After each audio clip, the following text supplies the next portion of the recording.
আবার আজকে 5ই আগস্টের পরে আগামী জাতীয় সংসদের নির্বাচনের কথা হচ্ছে। দেশের মানুষ প্রত্যাশা করছিল নির্বাচনটা হয়ে যাওয়া। আমি সে বিষয়ে তেমন কথা বলবো না, শুধু একটা কথাই বলবো।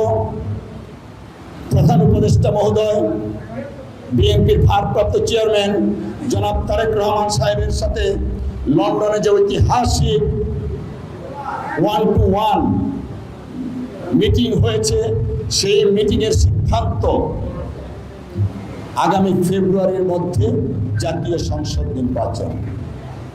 এই জাতীয় সংসদ নির্বাচন শুধু বিএনপির কিন্তু দাবি নয়, সারা বাংলাদেশের গণতন্ত্রকামী মুক্তিকামী মানুষের, 18 কোটি মানুষের, আবার বৃদ্ধ বনিতার দাবি। আমরা রাজপথের মানুষ, রাজপথে থেকে অভ্যস্ত। আমরা বিশ্বাস করি রাষ্ট্রযন্ত্র যারা চালাচ্ছেন ফেব্রুয়ারির মধ্যে নির্বাচন দিবেন, অন্যথায় বিএনপির মানুষ কিন্তু আবারও কোথায়? রাজপথে চলে যাবে। তাই দেশের গণতন্ত্র পুনরুদ্ধারের জন্য, আইনের শাসন কায়েম করার জন্য এবং সাংবিধানিক সরকার প্রতিষ্ঠা করার জন্য নির্বাচনটা জরুরি। দেখুন, বিএনপির বিরুদ্ধে ষড়যন্ত্র হয়েছে, আবারও হচ্ছে। আজকে দেখুন আমাদের জনাব তারেক রহমান সাহেব কত উদারতা দেখিয়েছেন। আগামী সংবিধান যখন পার্লামেন্টে আসবে, সেই সংবিধানে কিন্তু একটা সিদ্ধান্ত হয়ে থাকবে, এক ব্যক্তি সর্বোচ্চ 10 বছরের বেশি প্রধানমন্ত্রী হতে পারবে। এই যে এত কঠিন একটা সিদ্ধান্ত, ব্রিটিশ পার্লামেন্টেও কিন্তু এই সিদ্ধান্ত নেই, ভারতের পার্লামেন্টেও কিন্তু এই সিদ্ধান্ত নেই। তারেক রহমান সাহেব পেরেছেন। কেন পেরেছেন? তার পিতা বাংলাদেশের স্বাধীনতার ঘোষক, স্বাধীনতার নেতৃত্ব দিয়েছেন, স্বাধীনতা এনেছেন। তার মাতা বেগম খালেদা জিয়া, যিনি এদেশের সংসদীয় গণতন্ত্র পুনঃপ্রতিষ্ঠা করেছিলেন, নারী মুক্তির জন্য বাংলাদেশের রাষ্ট্র কাঠামো পুনর্বিন্যাস করেছেন দেশনেত্রী বেগম খালেদা জিয়া। অতএব সারা বিশ্বের ইতিহাসে বিরল সাবেক রাষ্ট্রপতি এবং সাবেক প্রধানমন্ত্রী একজন সন্তান। তিনি কে? তিনি আমার, আপনার, আমাদের আগামীর প্রধানমন্ত্রী জনাব তারেক রহমান। তাই তিনি সিদ্ধান্ত দিয়ে দিয়েছেন, অফকোর্স 10 বছরের বেশি কোনো এক ব্যক্তি প্রধানমন্ত্রী থাকতে পারবেন না।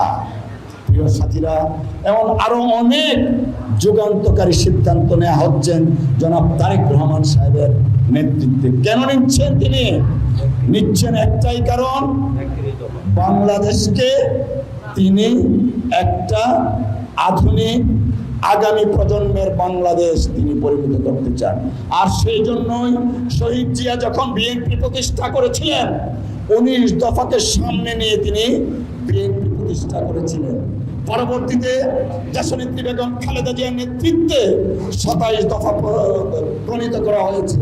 আর এখন 19 দফা, 27 দফা, সব দফার সংমিশ্রণে আগামীর বাংলাদেশকে গড়ার জন্য আমাদের দেশের যে তরুণ প্রজন্ম আছে, আপনারা অনেকেই জানেন দেশের 60% মানুষ হচ্ছে বয়স 30 নিচে।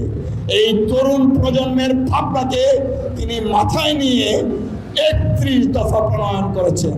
যে 31 দফার মধ্যে বাংলাদেশের মুক্তিকামী মানুষের কথা রয়েছে, যে 31 দফার মধ্যে আমার কৃষকের কথা রয়েছে, আমার শ্রমিকের কথা রয়েছে, আমার দিন মজুরের কথা রয়েছে, শিক্ষকের কথা রয়েছে, ছাত্রের কথা রয়েছে, সমস্ত আইনজীবীদের কথা রয়েছে। অর্থাৎ সামগ্রিক বাংলাদেশের প্রতিচ্ছবি হচ্ছে 31 দফা। সেই 31 দফাকে সামনে নিয়ে আগামী জাতীয় সংসদ নির্বাচন অনুষ্ঠিত হবে। আজকে যখন 31 দফা নিয়ে কথা বলি, সারা বাংলাদেশ সহ বিশ্বের অনেক মানুষ 31 দফাকে বলে আধুনিক কালের ম্যাগনা কার্টা। ম্যাগনা কার্টা কি জিনিস? সেই 11 শতকে রাজার শৃঙ্খল থেকে ব্রিটিশ জনগণ নিজেদেরকে মুক্তি করেছিল।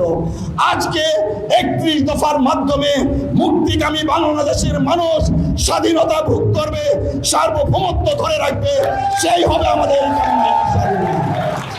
এবং এখানে যারা উপস্থিত রয়েছেন, বিশেষ করে আমার উপজেলা লেভেল, ইউনিয়ন লেভেলের নেতৃবৃন্দ যারা আছেন, প্রত্যেকের প্রতি আমার অনুরোধ থাকবে শৃঙ্খলার মাধ্যমে দলকে পরিচালিত করবেন।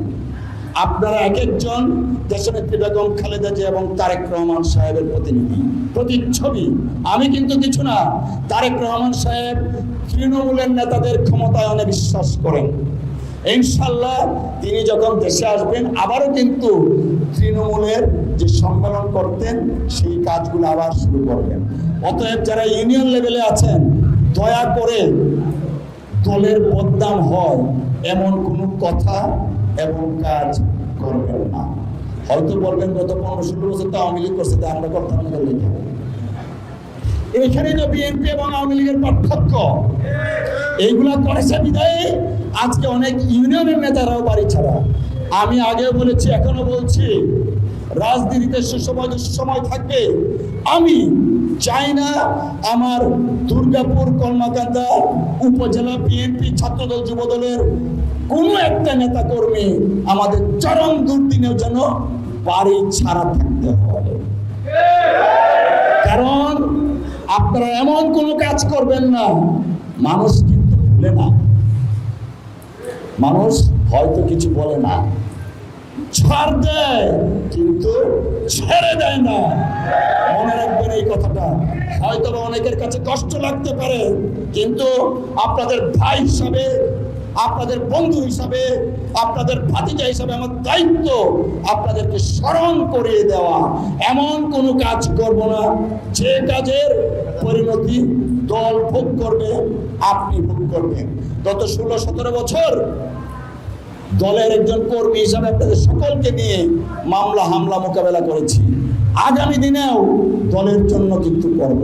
কিন্তু যারা এখন, আমি বুঝাইতে পারছি তো, এমন কোনো কাজ করিয়েন না যে কারণে কিন্তু দল আপনাদের কাছ থেকে মুখটা ফিরিয়ে দেয়।